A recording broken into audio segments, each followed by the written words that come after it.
নয়াদিল্লিতে বাংলাদেশ হাইকমিশনের সামনে হিন্দু উগ্রপন্থীদের বিক্ষোভ, পুলিশের সাথে ধস্তাধস্তি। কলকাতায়ও বিক্ষোভ, ঢাকায় প্রণয় ভার্মাকে তলব। দেশকে অস্থিতিশীল করার ভয়ঙ্করভাবে অপচেষ্টা চলছে, অভিযোগ মির্জা ফখরুলের। জমিয়তে উলামার সাথে সমঝোতা, তারেক রহমানের সংবর্ধনায় 50 লাখ লোক সমাগমের আশা রিজভির। দেশের ক্রান্তি লগ্নে দায়িত্ব পালনে ব্যর্থ হবার সুযোগ নেই, মন্তব্য সিএসির। নির্বাচনে পুলিশের উপর আস্থা রাখার আহ্বান আইজিপির।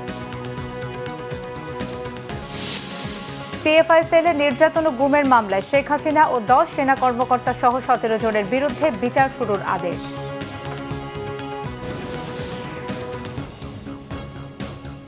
দেখছিলেন ক্রাউন সিমেন্ট সংবাদ শিরোনাম, এবারে বিস্তারিত।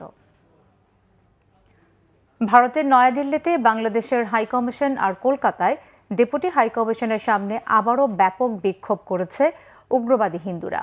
বাংলাদেশে দীপু দাস হত্যাকাণ্ডের প্রতিবাদে বিক্ষোভে অংশ নেন বিশ্ব হিন্দু পরিষদ, ভিএইচপি, বজরং দল ও হিন্দু জাগরণ মঞ্চের নেতাকর্মীরা। এদিকে ঢাকায় ভারতের হাই কমিশনার প্রণয় ভার্মাকে তলব করে বাংলাদেশ মিশনে হামলা চেষ্টার নিন্দা ও ঘটনার পুঙ্খানুপুঙ্খ তদন্তের আহ্বান জানানো হয়েছে। একই সাথে নয়াদিল্লি সহ অন্যান্য মিশনগুলোতে নিরাপত্তা জোরদারের আহ্বানও জানিয়েছে পররাষ্ট্র মন্ত্রণালয়। রিপোর্ট করছেন ইমরুল কায়েস। ময়মনসিংহে দীপু দাস হত্যাকাণ্ডকে কেন্দ্র করে ভারত বাংলাদেশ টানাপোড়েনের মধ্যে মঙ্গলবার সকাল থেকে দিল্লিতে চাপা উত্তেজনা চলছিল। বেলা বাড়লে হাইকমিশনের বাইরে বিক্ষোভকারীদের ভিড় বাড়তে থাকে।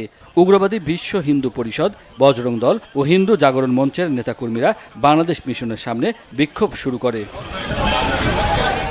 বিক্ষোভকারীদের ঠেকাতে 3 স্তরের নিরাপত্তা বলয়ে ঘিরে ফেরা হয় বাংলাদেশ হাইকমিশন চত্বর। আইনশৃঙ্খলা বাহিনীর অতিরিক্ত সদস্য মোতায়েন করে বসানো হয় ব্যারিকেড। এক পর্যায়ে বিক্ষোভকারীরা ব্যারিকেড ভাঙার চেষ্টা করলে পুলিশের সাথে ধস্তাধস্তি হয়।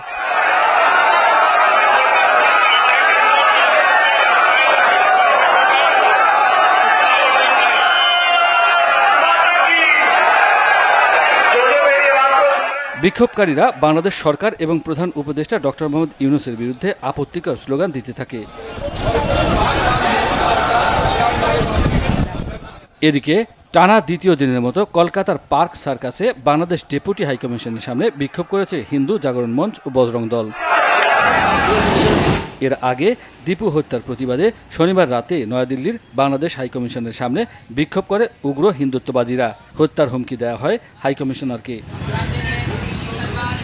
এর প্রতিবাদে সকালে ঢাকায় নিযুক্ত ভারতের হাইকমিশনার প্রণয় ভার্মাকে তলব করে নিন্দা জানায় পররাষ্ট্র মন্ত্রণালয়। কূটনীতিক ও বাংলাদেশ মিশনের নিরাপত্তায় পদক্ষেপ নেওয়ার আহ্বান জানানো হয়। ঢাকায় নিযুক্ত ভারতের হাইকমিশনারকে তলব করে বাংলাদেশ সরকার আনুষ্ঠানিকভাবে গভীর উদ্বেগ এবং প্রতিবাদ জানিয়েছে। এ সময় ভারতের পক্ষ থেকে বিষয়টি গুরুত্ব সহকারে দেখার প্রতিশ্রুতি দেওয়া হয়েছে। বাংলাদেশ আশা করে এই প্রতিশ্রুতি দ্রুত কার্যকর পদক্ষেপে প্রতিফলিত হবে। গতকাল যেমন প্রতিবাদ হয়েছে, আজকেও তেমন প্রতিবাদ হয়েছে।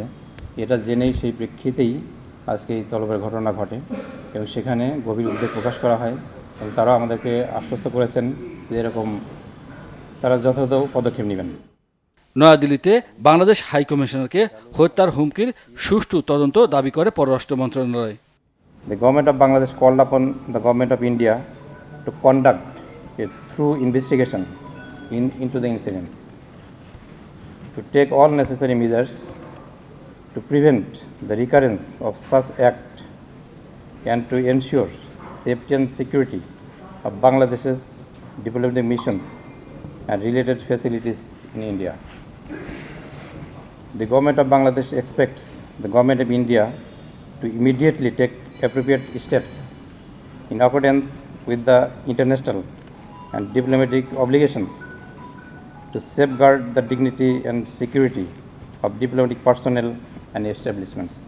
ভারতে পরিস্থিতি স্বাভাবিক না হওয়া পর্যন্ত ভিসা প্রদান স্থগিত থাকবে বলে জানান পররাষ্ট্র মন্ত্রণালয়ের মুখপাত্র। ইমরুল কায়েস, বাংলাভিশন, ঢাকা। বিএনপি মহাসচিব মির্জা ফখরুল ইসলাম আলমগীর বলেছেন, কিছু ব্যক্তি ও গোষ্ঠী ট্রানজিশন পিরিয়ডে দেশকে অস্থিতিশীল করার জন্য ভয়ঙ্করভাবে অপচেষ্টা করছে। যার কারণে শহীদ ওসমান হাদিকে জীবন দিতে হয়েছে। মঙ্গলবার সকালে গুলশানে বিএনপি চেয়ারপারসনের কার্যালয়ে বাংলাদেশ জমিয়তে ওলামা ইসলামের সাথে রাজনৈতিক সমঝোতা বিষয়ক সংবাদ সম্মেলনে একথা বলেন তিনি। বলেন, সবার প্রত্যাশা ছিল অন্তর্বর্তীকালীন সরকার এই কয়েকটা মাসে তাদের সর্বোচ্চ যোগ্যতার পরিচয় দেবে, কিন্তু সরকারের ব্যর্থতার কারণে আইনশৃঙ্খলা পরিস্থিতির অবনতি হয়েছে। নির্বাচনের পরিবেশ তৈরি করতে সরকারকে আরও সচেতন ও কার্যকর ভূমিকা রাখার আহ্বান জানান তিনি। মির্জা ফখরুল বলেন, ভয়াবহ ফ্যাসিস্ট দেশের সব কাঠামো ভেঙে দিয়েছিল। সংবিধানে আল্লাহর উপর আস্থা হাসিনা সরিয়ে দিয়েছিল। বিএনপি সেটি পুনর্বহাল করবে।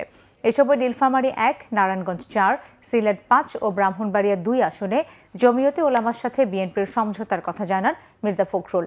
যেসব আসনে সমঝোতা হয়েছে সেখানে বিএনপির কোনো প্রার্থী থাকবে না বলেও জানান স্থায়ী কমিটির সদস্য সালাউদ্দিন আহমেদ।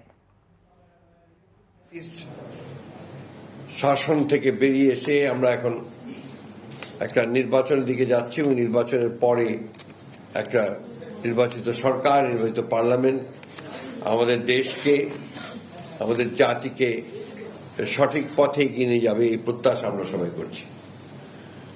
কিন্তু এর মধ্যেই দেখা যাচ্ছে যে কিছু সংখ্যক ব্যক্তি মহল তারা এই ট্রানজিশনাল যে প্রসেস এটাকে বাধাগ্রস্ত করার জন্য ভয়ঙ্করভাবে চক্রান্ত করছে।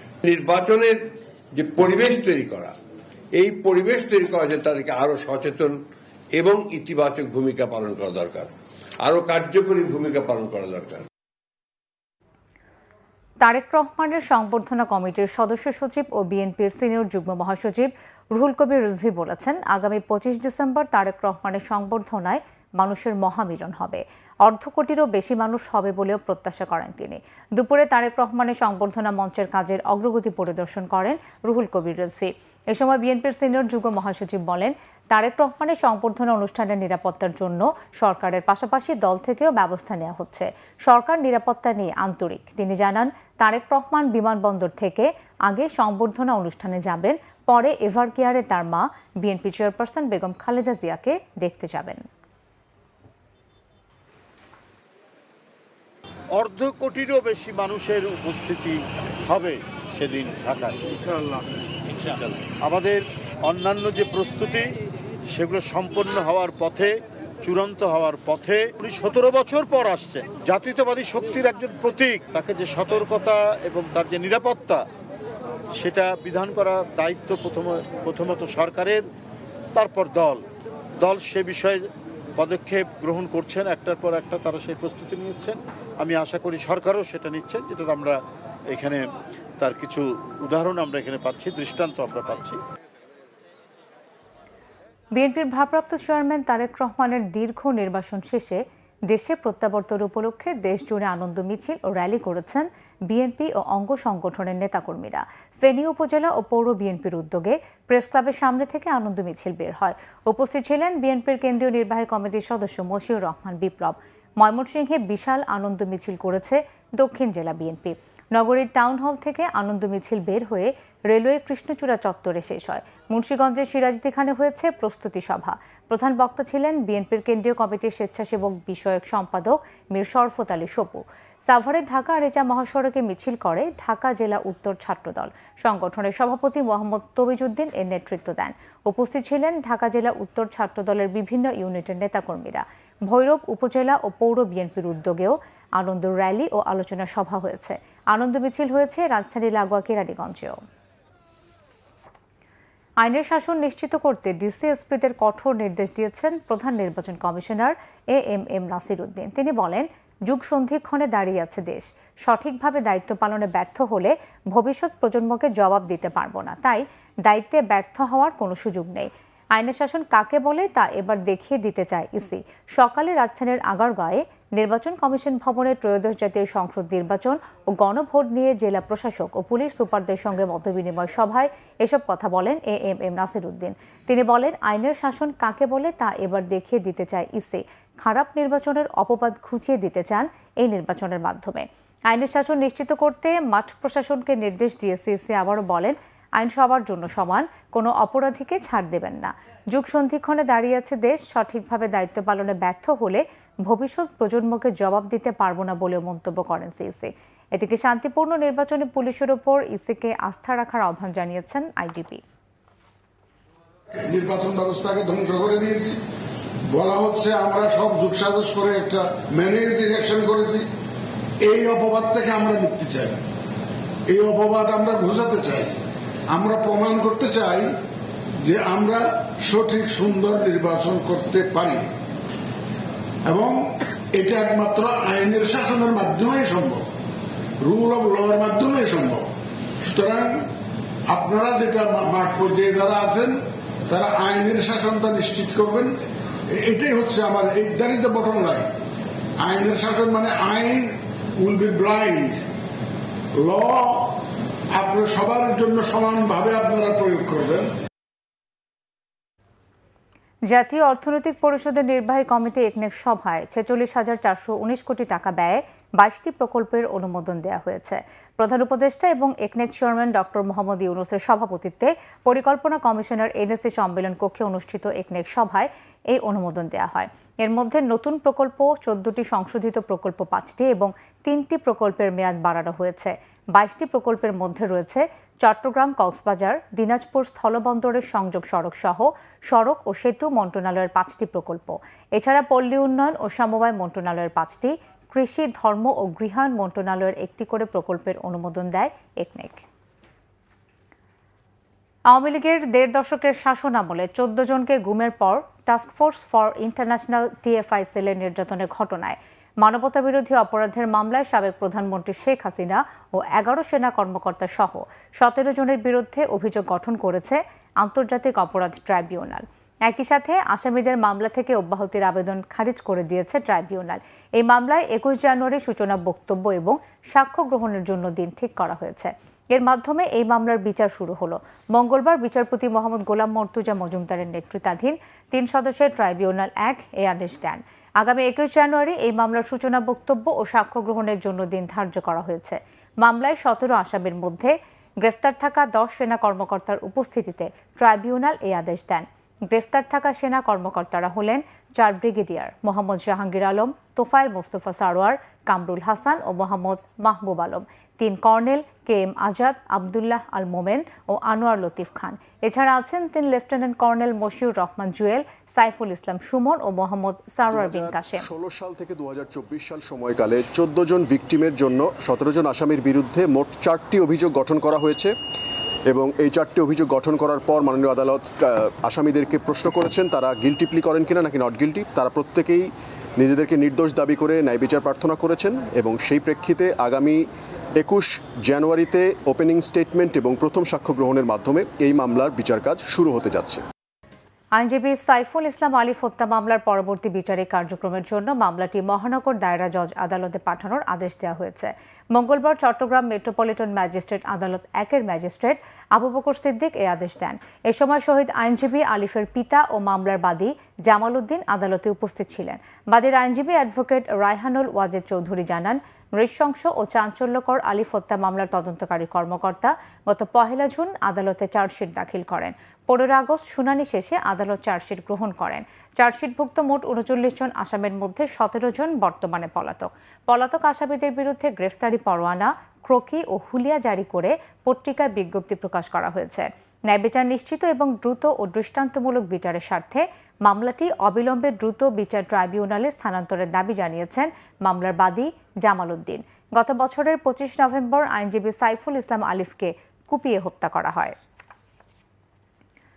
টঙ্গীতে একটি পোশাক কারখানার অর্ধশতাধিক নারী শ্রমিক হঠাৎ অসুস্থ হয়ে পড়েছেন। মঙ্গলবার বেলা ১১টার দিকে তিলারগাতি এলাকার মাস্কো গ্রুপের প্রতিষ্ঠান কনসেপ্ট নিটিং লিমিটেড নামে কারখানায় এই ঘটনা ঘটে। শ্রমিকরা জানায়, প্রতিদিনের মতো সকালে কর্মস্থলে যোগ দিয়ে কাজ করছিলেন তারা। বেলা ১১টার দিকে টিফিন খাওয়ার পর হঠাৎ করে কয়েকজন শ্রমিক অসুস্থ হয়ে পড়েন। বিষয়টি জানাজানি হলে কারখানার বিভিন্ন ফ্লোরে শ্রমিকদের মধ্যে আতঙ্ক ছড়িয়ে পড়ে। আতঙ্কিত হয়ে অর্ধশতাধিক নারী শ্রমিক অসুস্থ হয়ে পড়েন। পরে তাদের উদ্ধার করে ইন্টারন্যাশনাল মেডিকেলে নিয়ে চিকিৎসার ব্যবস্থা করা হয়। হাসপাতাল কর্তৃপক্ষের দাবি, সেখানে যাওয়া বেশিরভাগ শ্রমিক প্যানিক অ্যাটাকের শিকার। কিছু শ্রমিক শ্বাসকষ্ট ও শারীরিক দুর্বলতায় ভুগছেন। অসুস্থ শ্রমিকদের চিকিৎসা দেওয়া হচ্ছে বলে জানান তিনি। বিভাগীয় নগরী বরিশালে অসংখ্য ভবন ভূমিকম্পের ঝুঁকিতে। এর মধ্যে আছে শতবর্ষী ভবনও।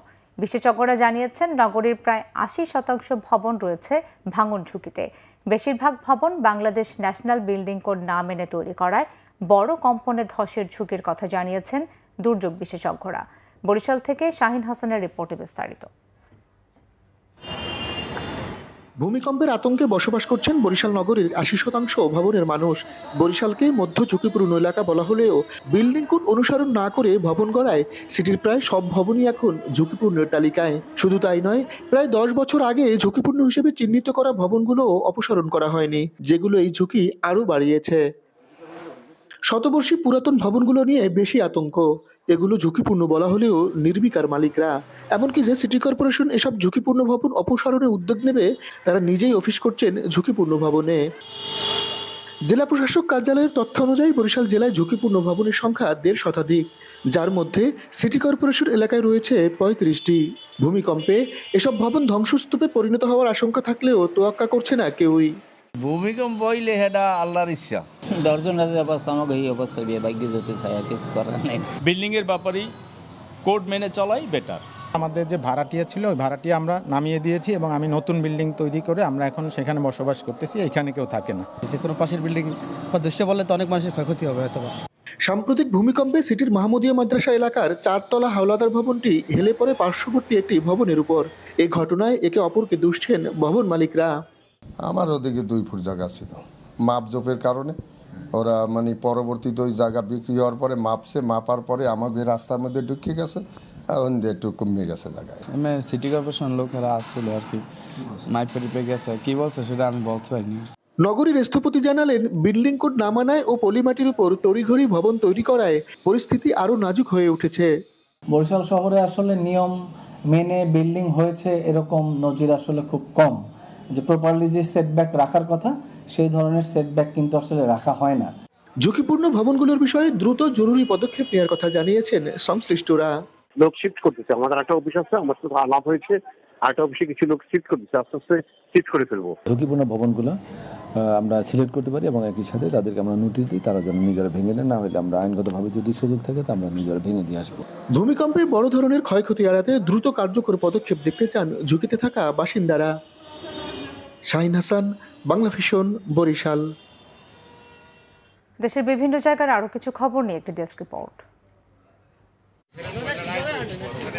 চাঁপাইনবাবগঞ্জ পৌর বিএনপির উদ্যোগে পরিষ্কার পরিচ্ছন্নতা অভিযানের উদ্বোধন করেছেন বিএনপির চেয়ারপারসনের উপদেষ্টা হারুনুর রশিদ। দুপুরে আজাইপুর এলাকায় এ কার্যক্রম শুরু হয়।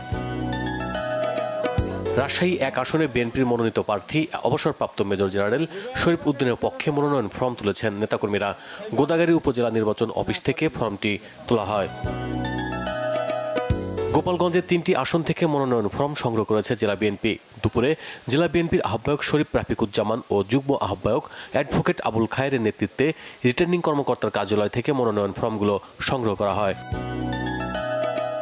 ময়মনসিংহের ভালুকায় ধর্ম অবমাননার অভিযোগে দীপুচন্দ্র দাসকে পিটিয়ে এবং আগুন দিয়ে হত্যার ঘটনায় নিহত পরিবারের সঙ্গে দেখা করে শোক প্রকাশ করেছেন মানবাধিকার কর্মীদের একটি প্রতিনিধি দল। দুপুরে তারাকান্দা উপজেলার মোকামিয়া কান্দায় এ সময় রাষ্ট্র ও সরকারের কাছে ন্যায় বিচারের দাবি জানান তারা। ভালুকায় দীপুচন্দ্র দাস এবং লক্ষ্মীপুরের শিশু আয়শাকে আগুনে পুড়িয়ে হত্যার প্রতিবাদে মানববন্ধন ও বিক্ষোভ হয়েছে মৌলভীবাজারে। দুপুরে সচেতন সনাতনী যুব সমাজের ব্যানারে এই কর্মসূচি পালন করা হয়। স্থানীয়ভাবে পরিচালিত অভিযোজন পরিকল্পনার বিষয়ে শেয়ারিং মিটিং হয়েছে সাতক্ষীরায়। সকালে জেলা প্রশাসকের সম্মেলন কক্ষে এতে প্রধান অতিথি ছিলেন ভারপ্রাপ্ত জেলা প্রশাসক শেখ মইনুল ইসলাম মঈন। গাজীপুরে 8 দফা দাবিতে ঢাকা ময়মনসিংহ মহাসড়ক অবরোধ করে আন্দোলন করেছেন গাজীপুর কৃষি প্রশিক্ষণ ইনস্টিটিউটের শিক্ষার্থীরা। দুপুরে শালনা বাজার এলাকায় এই কর্মসূচি পালন করেন তারা। সেনা রিজিয়ন ও পার্বত্য জেলা পরিষদের উদ্যোগে অসহায়দের মাঝে মানবিক সহায়তা দেওয়া হয়েছে খাগড়াছড়ির পানছড়িতে। দুপুরে লোগাং বাজার আদর্শ উচ্চ বিদ্যালয় প্রাঙ্গণে এতে প্রধান অতিথি ছিলেন পার্বত্য জেলা পরিষদের চেয়ারম্যান শেফালিকা ত্রিপুরা। পাবনার ঈশ্বরদীতে ইউনিয়ন বিএনপির আহ্বায়ক বীরু মোল্লা হত্যা মামলার মূল আসামিকে গ্রেপ্তার করেছে র্যাব। দুপুরে পুলিশ সুপারের কার্যালয়ে এক সংবাদ সম্মেলনের মাধ্যমে বিষয়টি নিশ্চিত করা হয়। কিশোর ও যুব সমাজকে মাদক থেকে দূরে রাখতে ব্যাডমিন্টন টুর্নামেন্ট হয়েছে নোয়াখালীর কবিরহাটে। মধ্যম রামেশ্বরপুর ফরকানিয়া মাদ্রাসা মাঠে এতে প্রধান অতিথি ছিলেন কেন্দ্রীয় বিএনপির নির্বাহী সদস্য Golam Haider BSc. Bangla Vision News desk. সংবাদ শেষ করব ক্রাউন সিমেন্ট শিরোনামগুলো আরও একবার জানিয়ে।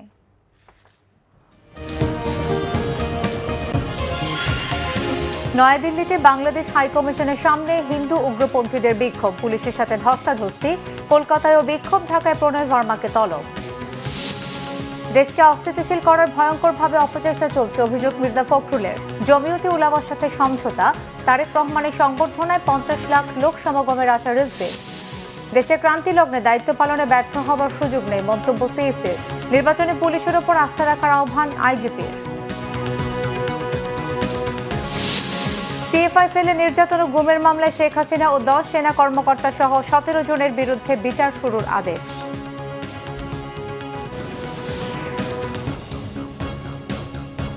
এই ছিল এখনকার মতো। পরের সংবাদ সন্ধ্যা 7:30টায় দেখার আমন্ত্রণ রইল।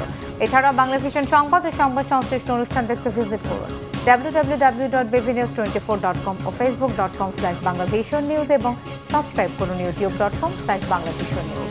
ধন্যবাদ।